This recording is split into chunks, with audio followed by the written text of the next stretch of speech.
And I'm joined now by Mathew Dickerson as part of the Mayor's Chats with local candidates for the state seat of Dubbo. Mathew Dickerson is the independent candidate for Dubbo. So straight to it, Matt. How would you work with the council to benefit the electorate?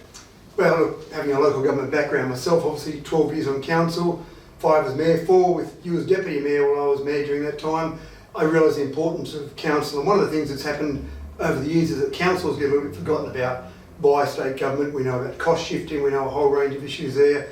So one of the things that I worked on very hard when I was mayor was to make sure we had good relations with the state and federal government. In fact, we introduced, as you remember, the Community Leaders Forum, which basically every quarter we would have the state, the federal and the councillors have a breakfast for people in the community, and that worked fantastically well. In fact, it was the only place in Australia that all 3 levels stood side by side in that open forum. So little initiatives like that to make sure you've got a good relationship with the councils. As you know, again, I contacted the 3 mayors in this area to make sure that I worked out what was important to those councils, and really it's just about that relationship building. It's what I've done all my life, build relationships. You've certainly been very hard coming to getting you here to Dubbo Council. In fact, you've been here twice since you've announced. 3 times. Three times. Yeah. Since you've been. It's been good, announced. and I appreciate your time for those 3 meetings, and that's been fantastic. It's been very hard to get you over the last couple of months to get you in here, but nevertheless, that's good to hear that you will work with Dubbo Regional Council. Well, we are in the middle of pre-polling at the moment, but look, it's good. 3 meetings, I think, is fantastic to meet with Dubbo City Council, or Dubbo Regional Council now, and I've met with the mayors of Midwestern Regional Council, Narromine Shire as well, so it's been fantastic. Okay, so Dubbo has been very fortunate to receive a large amount of money through grants and funding from the state government over the last 4 years. How would you ensure that continues? Well, I don't think we've received enough, and I know you've been very vocal over the years that we need to get more money, and we need to be a squeaky wheel to get more money, and I agree with your concept there that there's no good sitting around and saying nothing and expecting money to come. So absolutely, you need someone here who's going to advocate for this particular electorate, advocate for Dubbo, and really be in there fighting for the cause.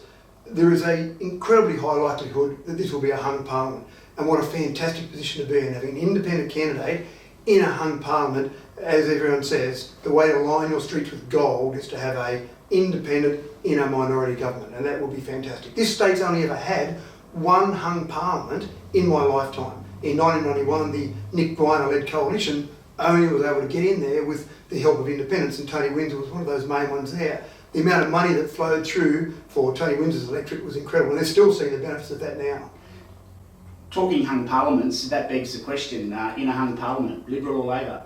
In a hung parliament, whoever is going to deliver the most for this electorate. I'll go into those negotiations with an open mind. I'll have a list of demands for this electorate, and we'll go in, I'm sure, with other independents as well, and we'll say who can deliver for this electorate. And I have no preference either way, but I have one preference, and that is to deliver as much as we can for this electorate. So if you think we've received a few dollars over the last few years, that will be nothing compared to what we'll receive in a hung parliament with an independent in this seat. Okay, so your plan to alleviate the congestion in Wylendra Street, how would you go and implement that? Well, it is disappointing that back in March, in fact it was the 14th of March, yesterday, 4 years ago, I stood underneath the LH Ford Bridge with the then Premier, with the then Deputy Premier and the Roads Minister as Mayor, and we were joined by councillors and council staff where they promised, the state government promised, if they were re-elected they would replicate or duplicate the LH Ford Bridge to solve some of that congestion issue, and then further down the track look at, we call it a freightway in our council plans, a freightway or ring road to alleviate some of that traffic going through. So at the moment, the River Street Bridge option is obviously not a suitable option. It's a half-pregnant solution. It half solves 2. Sorry, you've got a separate question about that, haven't you? Yeah, so that brings us to the separate question. Where do you stand on the River Street Bridge? Right, I'll wrap the two together. The River Street Bridge is a half-pregnant solution. As I said, back on the 14th of March 2015, the promise was to replicate the LH Ford Bridge, or duplicate that, to basically relieve that congestion and then look at highway traffic or Newell highway traffic later on. What we've got now is trying to half solve 2 problems, and it solves neither. It is a complete disaster.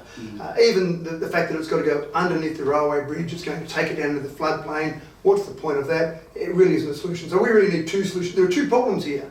We need 2 solutions. One problem is the congestion for people that are living in West Dubbo, and we know that about the expansion. You know, when I was on council, all that zoning for all those 7,000 houses that are going to be built in West Dubbo, those people want to get across to this area. So we need to solve the congestion problem as one. And then the second part of the issue is we need to get those trucks, those vehicles going through Dubbo. About 85% of the traffic that hits the roundabout in West Dubbo is going through Dubbo. So let's take them out further. Whether that be a ring road, or one of the things that I'd like to do is examine the difference between having the ring road, or people are now using the Narromine bypass, as people call it, going off at Tomingley and coming back on at Yamuntry. That road's being used now, but it's not a suitable road for that traffic. So whether or not the ring road is out past the airport, or whether or not the ring road is actually out through Narromine. Now, there's some discussion to happen there, but I think I'd like to research those two options as to where we'd have a ring road, but also solve the congestion problem separately. Okay, so next question is car parking at Dubbo Hospital. The Nats have committed to $30 million for a multi-level car park at Dubbo Base Hospital. What would be your commitment?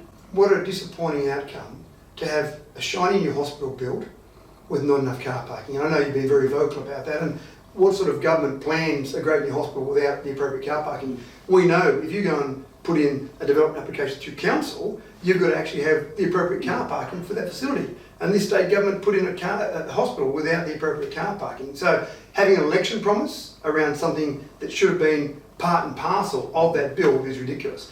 The car parking issue needs to be resolved, there's no doubt about that. And absolutely, as an independent in a minority government, that problem is solved easily. As an independent in either a Labor or a Nationals government, or a coalition government, then that problem will be solved, because both of those two parties have said that that problem will be solved. The coalition have made a promise around that. That promise does not depend on the National Party member being elected. And the Labor Party has said, the same as I've said, what a joke, that was built without the appropriate car parking. That needs to be resolved. So absolutely, that needs to be resolved, and it will be resolved if I'm elected. Okay, so Dubbo Regional Council has got a serious and significant road funding backlog in the former Wellington Council area. How do you go about helping us fund that? Yeah, again, this is just this whole thing with that cost shifting that state government has done for so long to councils, and the old Wellington Shire Council just had so much expense put onto it, and no way they could raise that money through reasonable rates or reasonable rate rises. The state government needed to give the old Wellington Shire Council money, there's no doubt about that at all. It didn't, it decided amalgamation was a solution. So now it's up to the residents of Dubbo and Wellington combined to solve that problem, but again, it needs state government funding. So really, that just needs to be solved with some state government injections. That's the real solution to that. And next one, Council's number one social issue is the Drug and Alcohol Rehabilitation Centre for the Dubbo region. Where do you stand on this issue? Yeah, I've put out flyers, a couple of flyers actually, that mention a whole range of things that need to be resolved in Dubbo, and the drug court and associated rehabilitation services critical. The drug court by itself is not good enough. It's been proven, and the stats are showing that about 38% of people that go through the drug court system are less likely, or sorry, there's 38% less offenders if they go through the drug court compared to the normal process. So there is a compelling argument there for a drug court and rehabilitation services. But I think you need to do that hand in hand. In fact, if you did either, you'd probably do the rehabilitation services first, so they're in place and up and running before you introduce the drug court. Drug court by itself, again, half-pregnant solution. Mm-hmm. Okay, and also the sale of Snowy Hydro, that's obviously brought a lot of money into the state government coffers. How will Dubbo benefit from that sale if you're elected? Yeah, same thing, and we've got two scenarios here. We've got a scenario if I'm elected in a majority government, in either a Labor or a coalition majority government. Now, there's a few steps in place there. The Restart New South Wales Fund, which I'm sure you're familiar with, the Act of Parliament from 2011 said that that fund would have 30% of the money come to regional areas. That excludes Newcastle and Wollongong, so real regional areas. And at the Auditor General's report in October last year that was put out, the Auditor General said only 18.5% of that money has come to regional areas. So there's a huge difference in what was promised and what's been delivered. Now that fund's got $32.9 billion sitting in there. So there's significant billions that need to come. The Snowy Hydro money is another part of that. The promise was made previously to send that money to regional areas. It's desperately needed in regional areas. So again, whichever government's in place, that will be a relatively easy argument because the commitments have already been made. But again, I'm pretty certain we'll have a hung parliament, so it will be very easy to sit there as one of the list of demands to talk about the billions of dollars that need to come out to this electorate specifically. And that's what I'll be arguing for, obviously, but there'll be other independents there arguing for their electorate. So there'll be a small number of electorates who will receive a larger than average amount of money come from the Snowy Hydro scheme and other monies that are there. Okay. All right, well, thanks Matthew for joining us. Folks, that was Mathew Dickerson, independent candidate for the state seat of Dubbo. Oh, good.